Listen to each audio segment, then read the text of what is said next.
So I've got 4 eggs in this bowl. Into there, I'm gonna go in with a cup of milk. Super simple. Pop that right on in. Then to sweeten this up, I'm gonna go in with half a cup of sugar. That's gonna give you just enough sugar to kind of make this sweet, but it's not overly sweet. Because my favorite thing about a clafoutis is that if you have any leftovers, makes a great brunch. Yes. Oh, there you go. Makes a really good breakfast. I love a dessert that can double. That's why I like bread pudding, because it's kind of sort of French toast the next day. All right, that's looking beautiful. I'm gonna give this a whisk, because I did a cardinal rule. I broke it, I'm not gonna lie. If you are making anything, whether it's cookies, whether it's anything like that, if you're mixing eggs and sugar together, you wanna whisk it as soon as possible. Because if you add the sugar in as soon as it touches the egg yolks, it actually starts to cure the outside.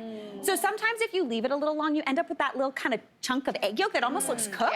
That's because you've cured it. So as soon as you add the sugar, give it a whisk. So do as I say, not as I do today, I'm not gonna lie. All right, that's looking beautiful. Now into there, we're gonna go in with 2 teaspoons of vanilla extract, just a classic. But I love the almondy flavor of clafoutis. Now, not all of them are almond, but I love an almond. So I'm gonna also go in just to enhance that with a teaspoon of almond extract. Now, as you saw, that was a loose pour for that vanilla. That was way more than 2 teaspoons, but that's how I roll. With almond extract, you wanna be a little more careful because it is really strong, so just about a teaspoon is perfect. If you are not confident with that, definitely measure it, because it goes from like, ooh, that was nice, to whoa.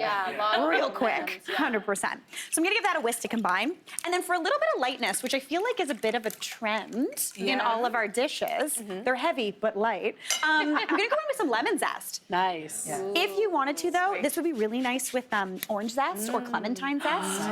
Clementine up in season. The season, oh my gosh, or clementine, if you will. What a delight. Fancy. Also, we got a new rasp, and this is sharp. This is amazing. I think you do have to replace your zester. Yeah. People don't. No.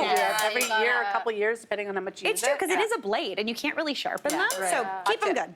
That's a good tip. All right, give that a whisk to combine, and then we're gonna go in with the dry ingredients. So that's it for the wet. For the dry ingredients, I want 2/3 of a cup. Oh, wait. Did I lie?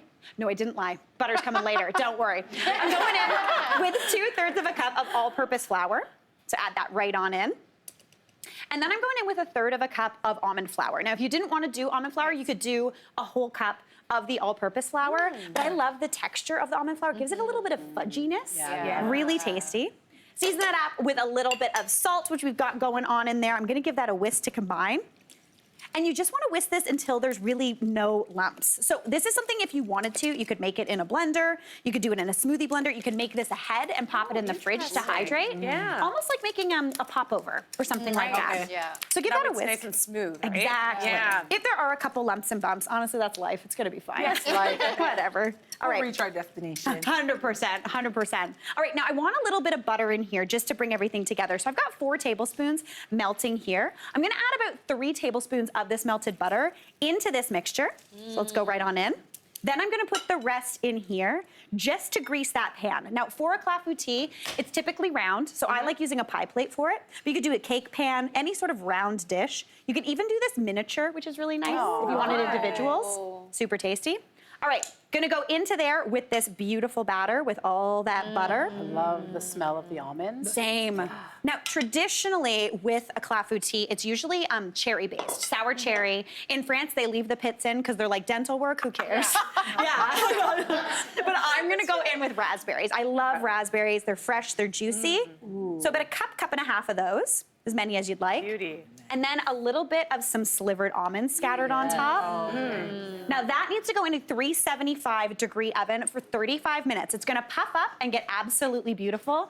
But while that's happening, Evelyn, do you mind making a cocktail? Yes. Yeah. Always cocktails with dessert. So this one is fantastic. It's actually a classic cocktail called the Scofflaw. Oh, okay. The rule breaker. The rule breaker. Yeah. Yes, because we want to, like, you know, shake things up a little bit. So I went with a little bit of rye.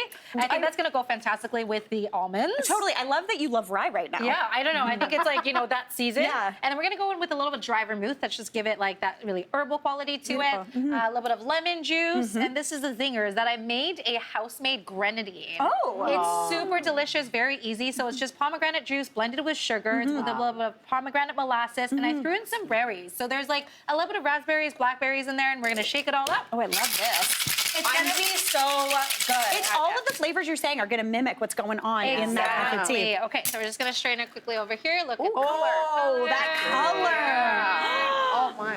And then we're gonna garnish with some raspberry skewers, and this is the Scofflaw. This is so cute. Hey, Mary here.